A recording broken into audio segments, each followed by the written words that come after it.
Allô, Allô, comment ça va? je vais très bien, président. Et vous?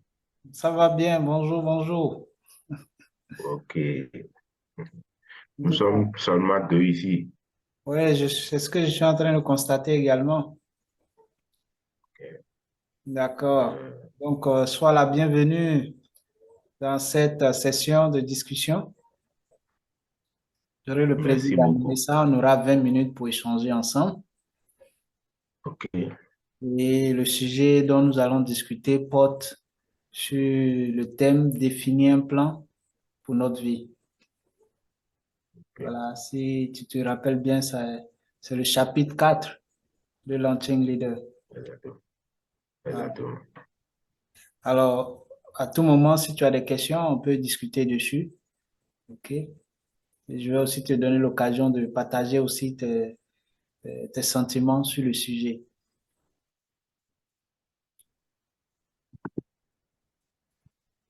C'est Ok. bon? Le chapitre, oui, exactement. Vous me recevez maintenant? Bien sûr, je te reçois bien. Ok. Ce chapitre m'a aidé à pouvoir définir des objectifs et également, comme l'a expliqué le conducteur, moduler ces plans-là de manière à ce que cela reflète un peu l'objectif, c'est-à-dire le plus essentiel jusqu'au plus moins intéressant et pouvoir travailler sur ces objectifs-là afin de pouvoir les atteindre. Et cette manière de planification, de pouvoir atteindre ces objectifs et ces plans, nous aide simplement à pouvoir atteindre les objectifs dans un délai très court et de manière précise. Voilà. Oui, c'est pas faux. C'est quelque chose de vraiment intéressant, surtout quand on regarde du point de vue, en tenant compte de nos valeurs fondamentales, parce que ici, la plupart du temps, on entend parler du principe de définir un plan pour sa vie.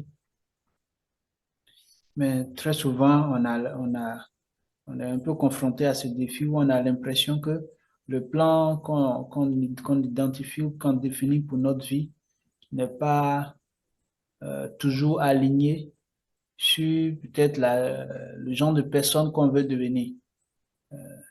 Quelquefois, en cours de chemin, le plan peut varier parce que les choses ne se déroulent pas toujours comme on le souhaite. Il peut y avoir des changements. Et lorsque ces changements-là surviennent, euh, on a le sentiment comme si on est en train d'échouer ou comme si on est en train de passer à côté du plan. Je sais pas si tu as déjà eu des expériences pareilles ou bien tu as vécu quelque chose un peu rattaché à ce que je suis en train d'essayer de montrer ici. Oui, exactement. Désolé d'avoir coupé la vidéo à cause de ma Non, connexion. bien sûr. Voilà. Donc, ça ne m'a même pas permis de...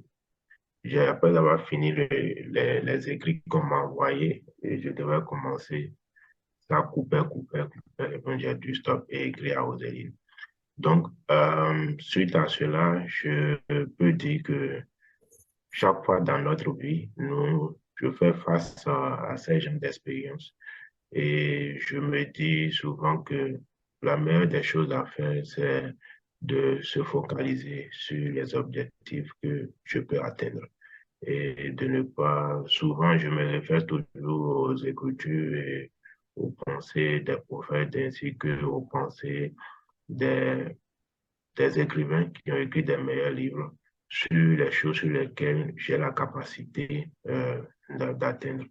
Donc, c'est lorsque je me focalise sur ce genre d'activité, cela m'aide facilement à pouvoir atteindre les choses et à mesurer ma capacité de pouvoir faire les choses, de certaines choses dans la vie.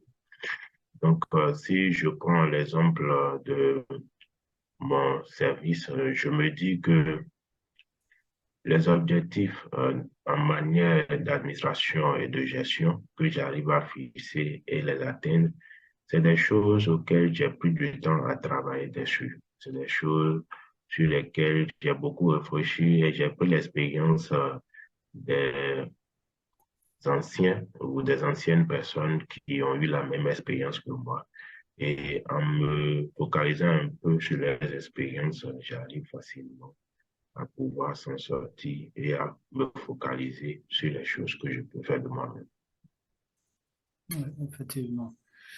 En fait, je crois que de mon point de vue, une des choses intéressantes avec ça, c'est que quand ces situations-là arrivent où on a le sentiment que on n'est pas réellement en train d'accomplir notre plan comme il se doit, euh, c'est très souvent c'est parce on reste focalisé sur les résultats qu'on veut obtenir à la fin.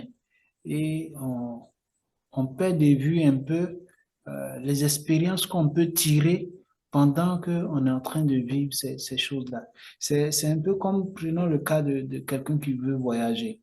Et son objectif, c'est de pouvoir faire le trajet peut-être, je sais pas moi, de Cotonou à Accra, par exemple. Donc, l'objectif, c'est de pouvoir arriver à Accra. Ça, c'est le résultat final. Mais avant d'arriver à Accra, il y a tout un long trajet à parcourir. Le long du trajet, il y a des points d'escale. On va faire des stops à des frontières ou bien à des endroits pour acheter quelque chose à manger.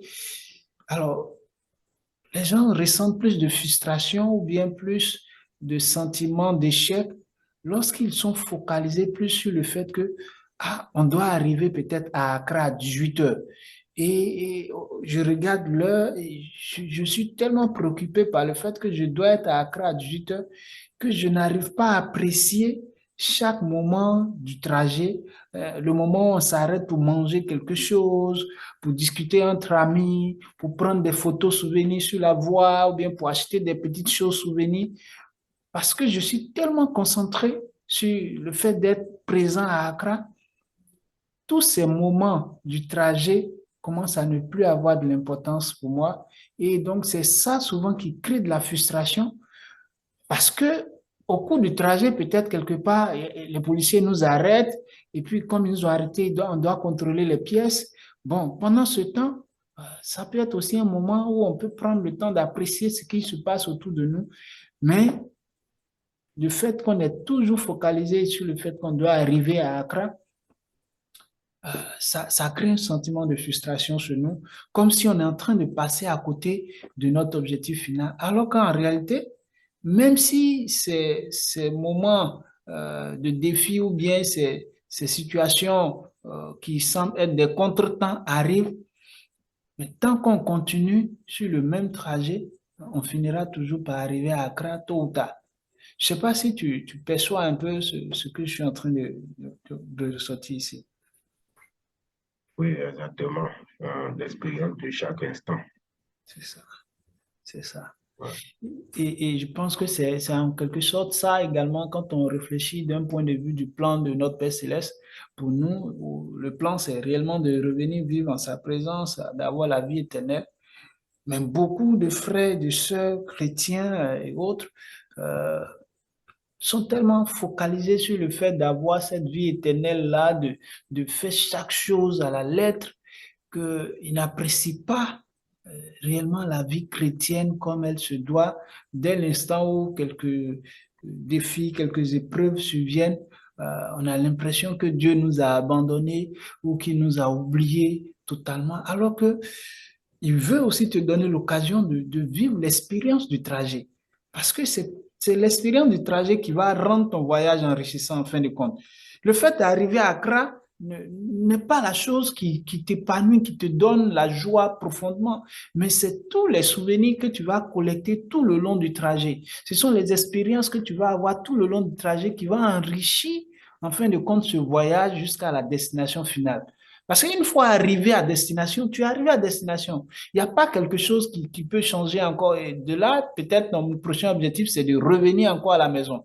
Mais ce qui rend ça un peu épanouissant, ce qui rend ça un peu plus intéressant, c'est les moments que tu parcours le long du trajet, et les souvenirs que tu collectes le long du trajet. Et je crois que c'est quelque chose que nous devons tous apprendre à apprécier et du point de vue d'un plan que nous définissons de notre vie. Il ne faut pas que le plan soit juste des objectifs à atteindre, des destinations où on doit arriver, mais que le plan tienne compte également du fait que euh, de ce point A à ce point B, je vais vivre des choses intéressantes sur le long du trajet.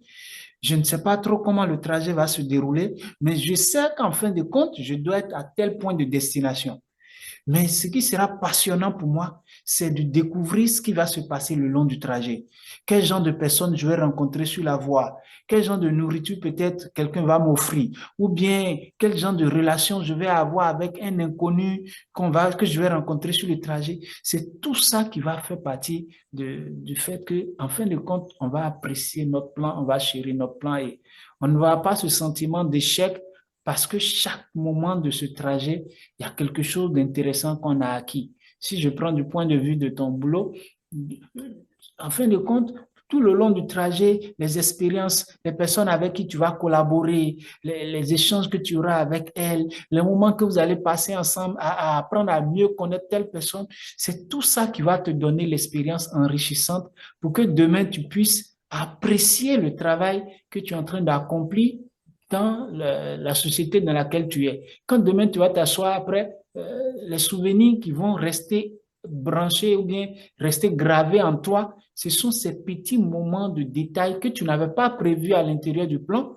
mais qui vont enrichir totalement ton plan. Alors que ton plan, c'était juste de travailler dans telle société. Mais chaque jour de travail, comment chaque journée va se dérouler, c'était pas prévu dans le plan, c'était pas détaillé. Mais c'est ça qui va donner de la valeur à ce moment que tu auras passé dans cette société-là. Alors, voilà un peu ce que moi je pense du fait. Le plus important, ce n'est pas nécessairement d'avoir un plan. C'est vrai, le fait qu'on ait un plan nous donne une orientation, nous donne une direction, mais ce n'est pas ça le but final.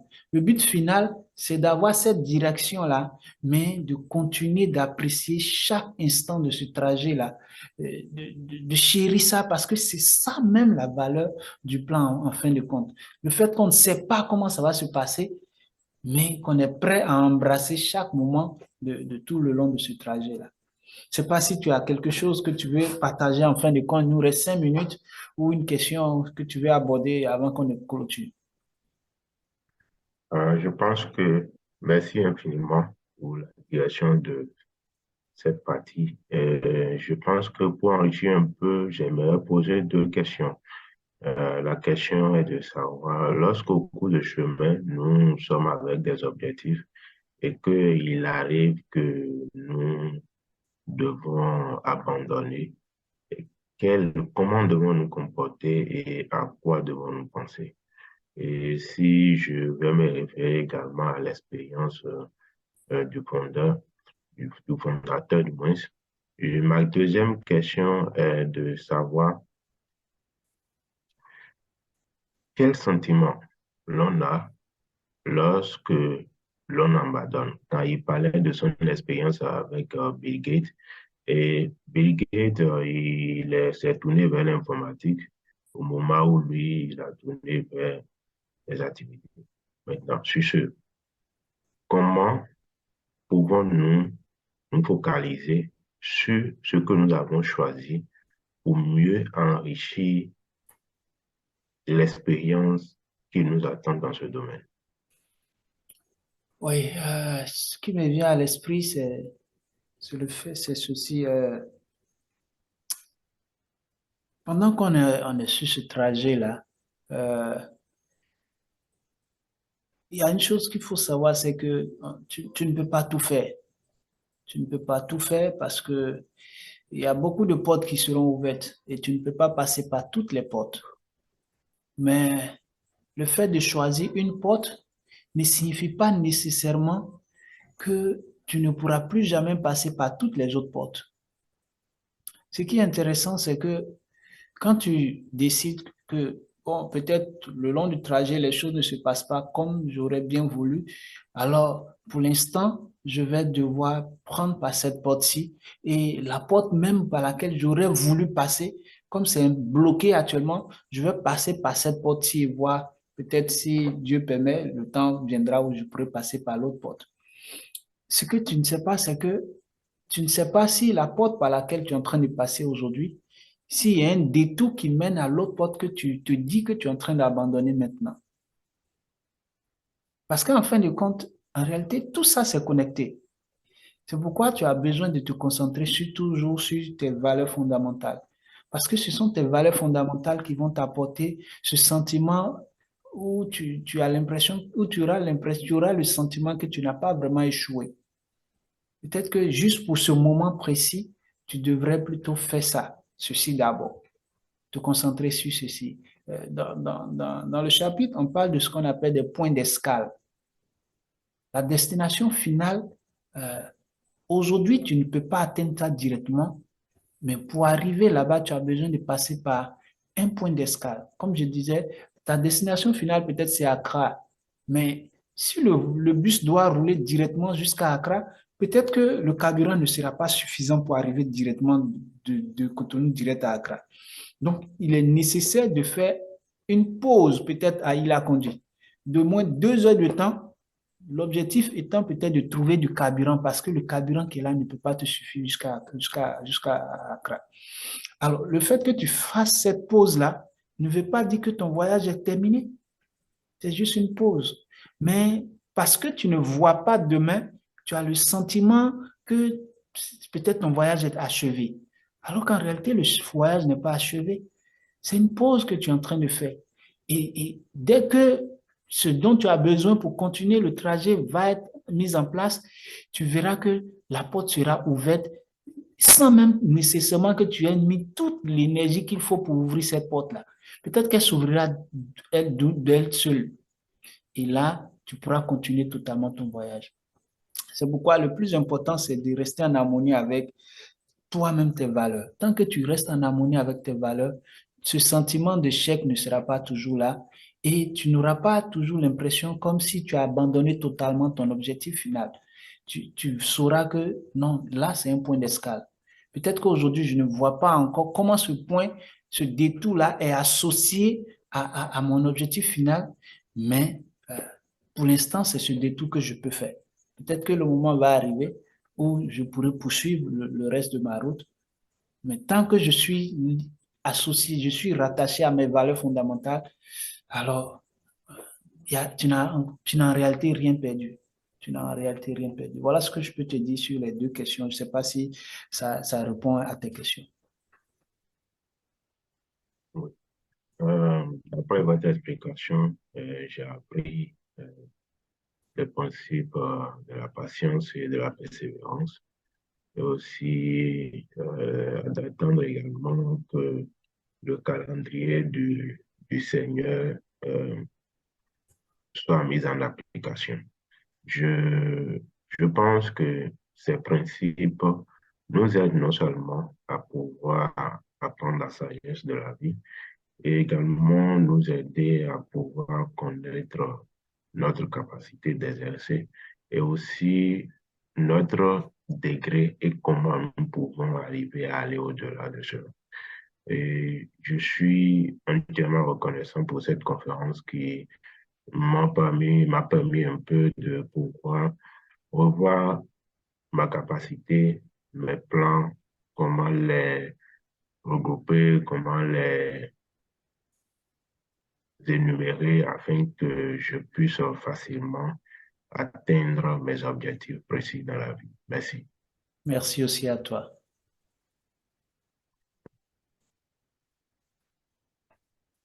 Allez, donc on va rejoindre tout le monde dans la grande salle. OK.